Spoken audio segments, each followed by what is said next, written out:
जय श्री जगन्नाथ नमस्कार सांग मैंने आज गोटे होममेड आइसक्रीम बनैबी गरम दिन तो आसिला ठंडा ठंडा आइसक्रीम खाया पार्टी खोजिला मो पुओ कहला वो आइसक्रीम तैयारी कर देथबू आम आसिक आइसक्रीम खाइबू गोटे जगार क्षीर नहीं गली तापर आइसक्रीम पाउडर आ कस्टर्ड पाउडर मिसेंकी घोल प्रस्तुत करदेली कड़े जिन तातीगला गोल जो आइसक्रीम पाउडर हो कस्टर्ड पाउडर गोल पकईदेली तापर गुंड कर काजू चिनाबादाम आ गुजराती टे दरदर खंड गुंड कर भी पकईदेली चीनी पकईदेली प्रस्तुत होगला आम आइसक्रीम पाक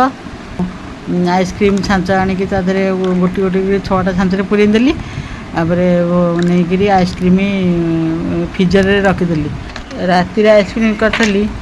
आउ सकाଳେ कहीं खाई पारानी समय लगे आइसक्रीम सेट हाँ राति आसिक समस्ते मिसिक खाइले पुओ गोटे आणिक खाईदे मुझे जानी 6टारे 5टा था सान पुओ कहली आउे खोल सी पानी पकईकी खोलदेला बापा को देला सी खाइला तार बड़ भाई की देला समस्ते कहले भल टेस्टी है मुझे खाइली बहुत भल लगे मो पुओ खाई कौन बहुत भल लगे आउ थे करूँ बोले हाँ आउ थे करदेवी खाइब मत तो भल लगे आपण मैंने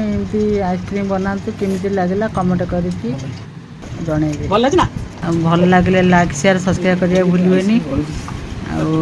आ गोटे मिनी ब्लॉग को रहूची जय जगन्नाथ नमस्कार रहूची